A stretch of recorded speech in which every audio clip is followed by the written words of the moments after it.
மறுபடியும் இணைஞ்ச கரகாட்டக்காரன் ஜோடி இணையத்துல தீயா பரவர போட்டோ. குறுகிய காலத்திலேயே அடுத்தடுத்த படங்கள்ல நடிச்சு நட்சத்திர நடிகையா ஜொலிச்ச நடிகை கனகா தன்னோட அம்மா இறந்ததுக்கு பின்னாடி வீட்டுக்குள்ளேயே அடப்பட்டு கிடந்தாங்க.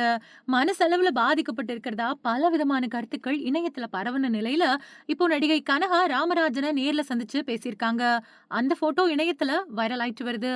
நடிகை தேவிகாவோட பொண்ணான கனகா கரகாட்டக்காரன் படத்தின் மூலமா நடிகையா அறிமுகமானாங்க. முதல் படத்திலேயே நல்ல நடிப்பை வெளிப்படுத்தி சிறந்த நடிகை அப்படின்னு பேர் எடுத்தாங்க கனகா. அந்த படத்தோட வெற்றியை தொடர்ந்து சூப்பர் ஸ்டாருக்கு ஜோடியா அதிசய பிறவி படத்துல நடிச்சாங்க. அதுக்கு பின்னாடி தங்கமான ராசா, பெரிய வீட்டு பண்ணக்காரன், கும்பக்கரை தங்கையா, தாலாட்டு கேட்குதம்மா, சாமுண்டி அப்படின்னு அடுத்தடுத்த படத்துல நடிச்சாங்க.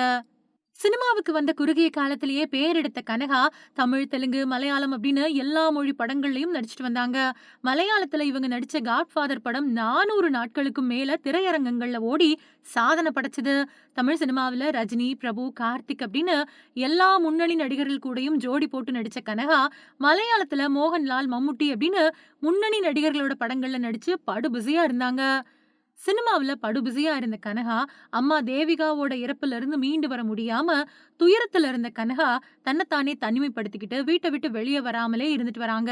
சமீபத்துல நடிகை குட்டி பத்மினி கனகாவை வீடு தேடி போய் சந்திச்சு பேசின போட்டோவை ஷேர் பண்ணியிருந்தாங்க. அந்த போட்டோவுல கனகா அடையாளமே தெரியாத அளவுக்கு மாறி இருந்தாங்க.